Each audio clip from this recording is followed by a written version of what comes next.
Hi, this is Revathi. Welcome to అందమైన కథల పొదరిల్లు. ముందుగా వీడియోస్కి లైక్స్, కామెంట్, షేర్ చేస్తున్న ప్రతి ఒక్కరికి నా హృదయపూర్వక ధన్యవాదాలు. దయచేసి అందరూ లైక్స్ ఇవ్వడానికి చూడండి. మీరు ఇచ్చే లైక్స్ వల్ల మరి కొంతమందికి వీడియోస్ రీచ్ అయ్యే అవకాశం ఉంది కాబట్టి సో ప్లీజ్ లైక్స్ ఇస్తూ ఛానల్ని సపోర్ట్ చేయండి. ఇక కథలోకి వెళ్దాం. మంచి మనసులు ఎపిసోడ్ నెంబర్ 74. దివ్యది తప్ప మరొక అమ్మాయి స్పర్శను భరించలేని వంశీ మాయా చేయిని గట్టిగా విసిరి పక్కకు చూస్తాడు. మాయ తన పక్కనే పడుకొని ఉంటుంది. వంశీ కోపంగా బెడ్ మీద నుంచి లేవబోతుంటే పడుకో వంశీ అంటూ మాయ బలవంతం చేస్తుంది. తాపం కలుగుతున్న మత్తులోనే తన మీద సీరియస్ అవుతూ షటప్ మాయ అంటూ కోపంగా బెడ్ మీద నుంచి లేచి నిలబడతాడు. వంశీ ఆ మత్తులో కూడా అలా కోపం తెచ్చుకోవడం మాయా చూసి ఆశ్చర్యపోతూ బెడ్ మీద నుంచి లేచి నిలబడుతుంది.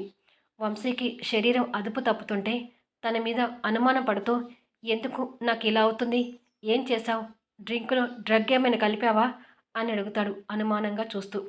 మాయ నవ్వి అవును వంశీ, మనమిద్దరం శారీరకంగా కలవడానికి నీకు డ్రగ్ ఇచ్చాను. మామూలుగా అయితే నువ్వు ఒప్పుకునేటట్టు లేవు. పదే పదే దివ్య పాట పాడుతున్నావు, అందుకే ఇలా చేశాను. నువ్వు ఇప్పుడు దివ్య దగ్గరికి వెళ్ళలేవు. నువ్వు తాగిన జ్యూస్లో మత్తు పదార్థం కలిపాను. ఈరోజు నైట్ అంతా నాతోనే ఎంజాయ్ చేయబోతున్నావు. రా వంశీ అంటూ వంశీ చెయ్యి పట్టుకుంటుంది. వంశీ ఆ మత్తులోని చెయ్యి విదిలించుకొని మాయ చెంప పగలగొడతాడు.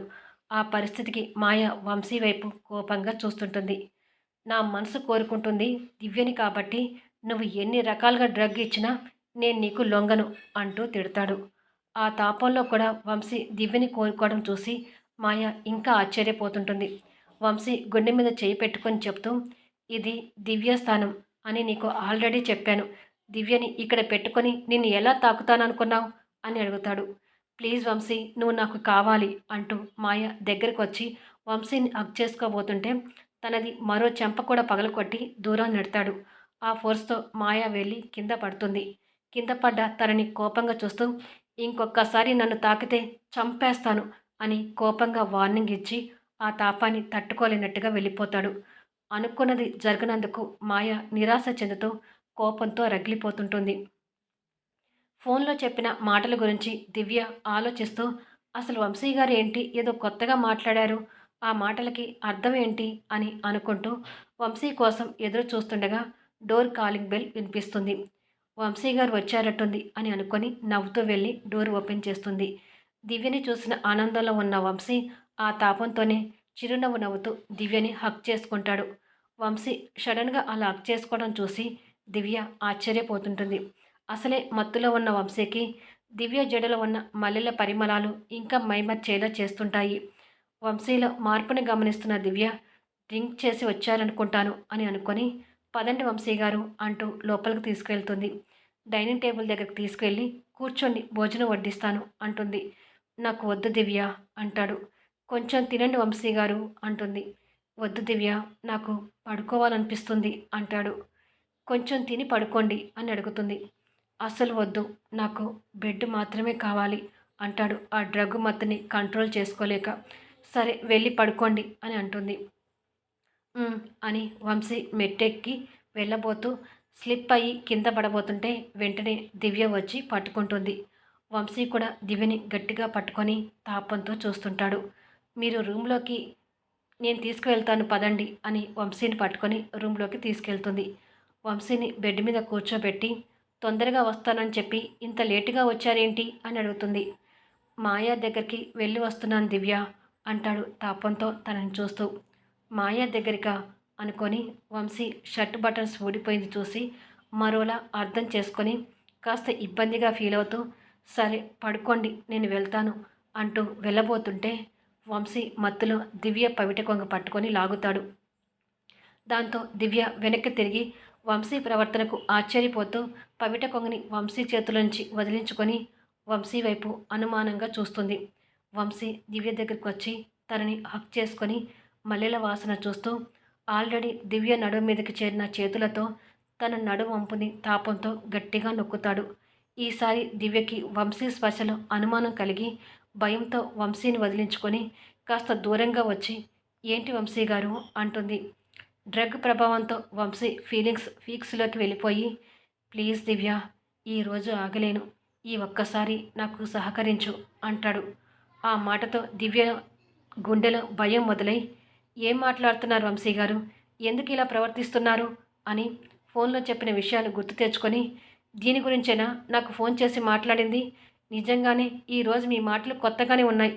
మీరు కూడా కొత్తగానే కనిపిస్తున్నారు అంటూ భయపడుతుంటుంది. వంశీ దివ్యని గట్టిగా పట్టుకొని, నువ్వు ఏమైనా అనుకో దివ్య, ఈరోజు మాత్రం నేను వదిలిపెట్టలేను. నువ్వు నాకు కావాలి. ఇద్దరం కలిసి పడుకుందాం అంటాడు. ఆ మాటలకు దివ్య ఇంకా భయపడుతూ తన మీద పడ్డ వంశీ చేతుల్ని బలవంతంగా తీసి, ఎందుకు ఇలా చేస్తున్నారు? నేను పెట్టిన షరతుని మర్చిపోయారా అని అడుగుతుంది. కానీ వంశీకి మత్తులో ఆ మాటలేమీ ఎక్కడం లేదు. దివ్య ఆ రూమ్ నుంచి బయటపడాలని డోర్ తీయబోతుంటే వంశీ అడ్డుపడి, ప్లీజ్ దివ్య, నన్ను వదిలి వెళ్ళకు అని దివ్యని గట్టిగా పట్టుకొని బెడ్ మీదకి నెడతాడు. దివ్య వచ్చి అలా బెడ్ మీద పడేసరికి తన పవిట కొంగు కూడా జారిపోయి తన అందాలు వంశీకి కనిపిస్తుంటే ఆ స్థితిలో వంశీ ఇంకా పూర్తిగా కంట్రోల్ తప్పుతుంటాడు. వంశీ ప్రవర్తనకు దివ్య హడలిపోతూ జారిన పవిట కొంగుని సరిచేసుకోబోతుంటే, వద్దు దివ్య అంటూ తనకు అడ్డుపడతాడు.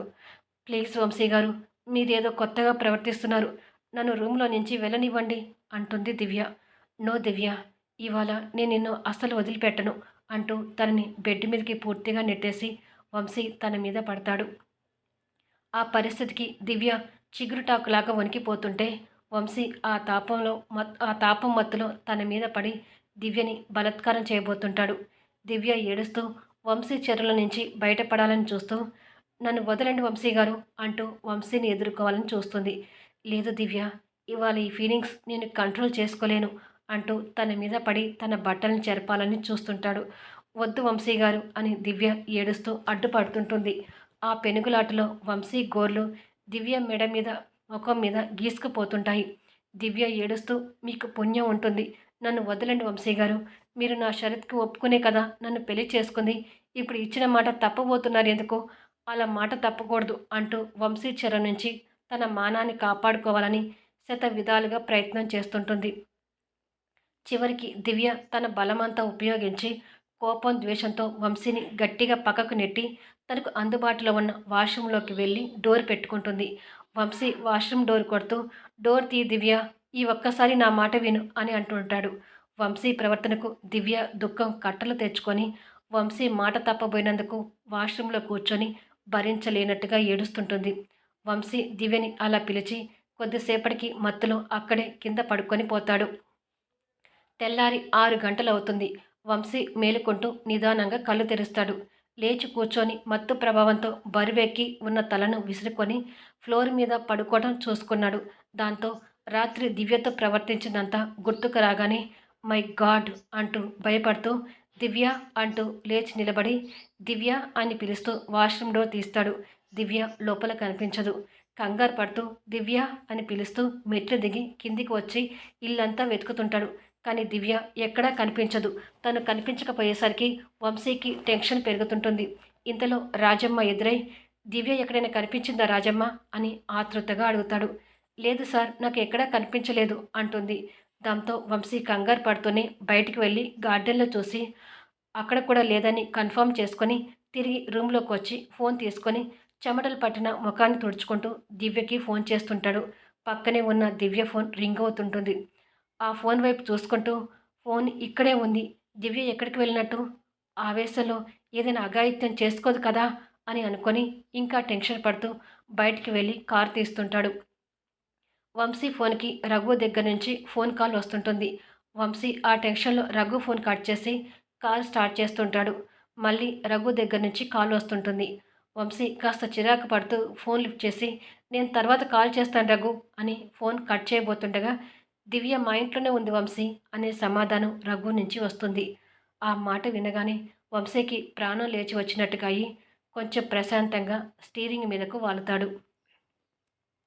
కొద్దిసేపటికి వంశీ రఘు ఇంటికి వెళ్ళి దివ్యని చూసేసరికి చెదిరిపోయిన జుట్టుతో నలిగి వేలాడుతున్న కనిపిస్తున్న మల్లెపూల మాలలతో మెడ మీద ముఖం మీద వంశీ గీలతో వంశీ గోలతో గీసుకుపోయి సన్నటి రక్తపు కనిపిస్తూ వంశీ వచ్చింది చూడకుండా సోఫాలో సుజాతను చేసుకుని కూర్చొని బోరున ఏడుస్తుంటుంది. ఒక్కసారిగా దివ్యని ఆ పరిస్థితిలో చూసేసరికి వంశీ మనసు తరుక్కుపోతుంటుంది. కళ్ళల్లో నీళ్లు నిండిపోతాయి. ఆ బాధతోనే దివ్య అని పిలుస్తాడు. ఆ పిలుపుతో దివ్య ఏడుపు ఆపి వంశీ వైపు కళ్ళెర్ర చేస్తూ కోపంగా చూస్తుంటుంది. తన వైపుకి నిప్పులు కక్కుతూ చూస్తున్న దివ్య కళ్ళల్లోకి ధైర్యంగా చూడలేక తల దించుకొని ఇంటికి వెళ్దాం రా దివ్య అంటాడు. దివ్య కన్నీళ్లు తుడుచుకొని సోఫా మీద నుండి లేచి ఎందుకు రాత్రి ఆటంకం కలిగిన పనిని ఇప్పుడు పూర్తి చేయడానికా అని అడుగుతుంది. అలా మాట్లాడకు దివ్య, రాత్రి మత్తిపోయి నీతో అలా ప్రవర్తించాను, నన్ను క్షమించు అంటాడు. మాట తప్పే వాళ్ళని నేను ఎప్పటికీ క్షమించను. నమ్మించి మోసం చేసింది చాలు. నేను రాను, వెళ్ళిపోండి, ఇక్కడి నుంచి వెళ్ళిపోండి అని సోఫాలో కూలబడి గట్టిగా ఏడుస్తుంటుంది. వంశీ తనకు నచ్చ చెప్పాలని చూస్తుండగా రఘు వంశీ చేపట్టుకొని పక్కకు తీసుకువెళ్ళి ఇప్పుడు నువ్వు ఎంత నచ్చ చెప్పినా దివ్య నీ దగ్గరికి వచ్చే పరిస్థితిలో లేదురా. తను నీ మీద చాలా ఆవేశంగా ఉంది. ఓ 2 రోజులు మా ఇంట్లోనే ఉండనివ్వు. ఈలోపు నీ మీద కోపం తగ్గితే ఇంటికి తీసుకెళ్దు గాని అంటాడు. ఒరే రఘు, ఇదంతా నేను కావాలని చేయలేదురా. ఏదో మైకంలో ఉండి అలా ప్రవర్తించాను అంటాడు వంశీ. నీ గురించి నాకు తెలియదనుకున్నావా? దివ్యతో నువ్వు అలా ప్రవర్తించావంటే ఖచ్చితంగా ఏదో కారణం ఉండే ఉంటుంది. ఏం జరిగిందో ఆఫీసులో మాట్లాడుకుందాం. నువ్వు ఇంటికి వెళ్ళి ఆఫీస్కి రెడీ అయ్యి వచ్చేసేయ్ అంటాడు రఘు. వంశీ సరే అన్నట్టుగా తల ఊపి ఏడుస్తున్న దివ్య వైపు కన్నీళ్లు పెట్టుకుంటూ చూస్తూనే వెళ్ళిపోతాడు. సుజాత దివ్యను ఓదారుస్తూ వంశీ వెళ్ళిపోయాడమ్మా, నువ్వు వెళ్ళి కాస్త ఫ్రెష్ అప్ అయ్యిరా, టిఫిన్ తిందు గాని అంటుంది. దివ్య తట్టుకోలేనట్టుగా ఏడుస్తూ ఇప్పుడు నాకు ఏమీ వద్దు వదినా అంటుంది. కొద్దిసేపటికి వంశీ ఆఫీస్లో రఘుకి జరిగిందంతా చెప్తూ తల పట్టుకొని ఆ మాయ దగ్గరికి ఎందుకు వెళ్ళానని ఇప్పుడు అనిపిస్తుంది. దివ్య దృష్టిలో దుర్మార్గుణ్ణి అయ్యాను. తన కళ్ళలోకి చూసి ధైర్యంగా మాట్లాడలేని పరిస్థితి వచ్చింది. తనకు ఎలా నచ్చ చెప్పాలో అర్థం కావడం లేదు అంటూ కన్నీళ్ళు పెడుతుంటాడు. దివ్యకి నీ మీద కొంచెం కోపం తగ్గనివ్వరా, నేను సుజాత నచ్చ చెప్పి ఇంటికి పంపిస్తాము, నువ్వు వర్రీ కాకు అంటాడు రఘు. వంశీ గారు అంటూ ప్రేమగా పిలిచే నా దివ్య మొహంలో నా మీద కోపాన్ని భరించలేకపోతున్నాను రఘు అంటూ బాధపడుతుంటాడు. Please Vamshi, control yourself అంటూ రఘు స్నేహితుడిని ఓదారుస్తుంటాడు. ఆ రోజు సాయంత్రం రఘు సుజాత దివ్యకి నచ్చ చెప్పే ప్రయత్నం చేస్తుంటారు. వంశీ ఏదో మత్తులో ఉండి అలా ప్రవర్తించాడు కానీ నిజానికి నిన్ను బలవంతం పెట్టే ఉద్దేశం లేదమ్మా అంటాడు. లేదన్నయ్య, ఆయన ఏ మత్తులో లేనప్పుడే ఆఫీస్ నుంచి నాకు ఫోన్ చేసి మనసులో ఇలాంటి కుట్ర పెట్టుకొని దీని గురించే నాతో మాట్లాడారు. అప్పుడు ఆయన మాటలో అర్థాన్ని తెలుసుకోలేకపోయాను. ఇంటికి వచ్చాక నాతో ప్రవర్తించిన తీరుని చూసి ఆయన ఎందుకు అలా మాట్లాడారో నాకు అప్పుడు అర్థమైంది అని ఏడుస్తుంటుంది. అదేమీ లేదమ్మా, నువ్వే వంశీని అర్థం చేసుకోలేకపోతున్నావు.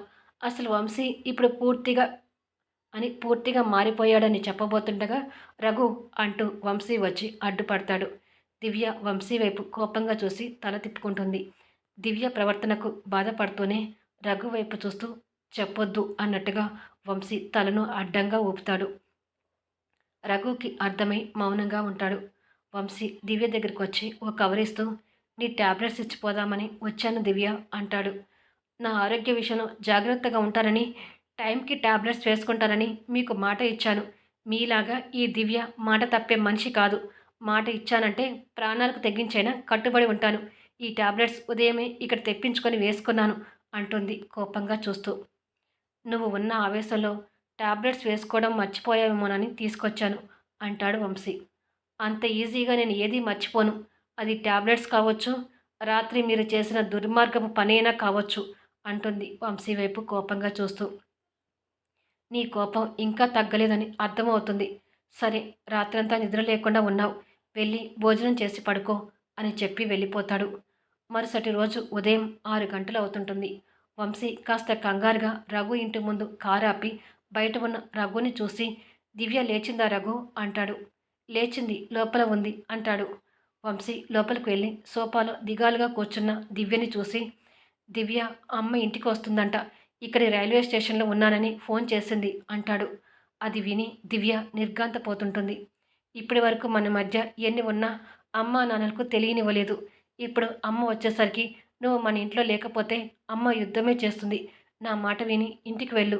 రఘు నిన్ను డ్రాప్ చేస్తాడు. నేను స్టేషన్కి వెళ్ళి మా అమ్మని తీసుకొని వస్తాను అని చెప్పి రఘు వైపు చూసి, ఒరే రఘు, దివ్యని తొందరగా ఇంటి దగ్గర డ్రాప్ చేయి అని చెప్పి వెళ్తుంటాడు. దివ్యకి అసలు ఆ ఇంటికి వెళ్ళడం ఇష్టం లేకపోయినా కన్నీళ్లు పెట్టుకుంటూ వాళ్ళ అత్తయ్య గారి కోసం రఘుతో కలిసి బయలుదేరుతుంది.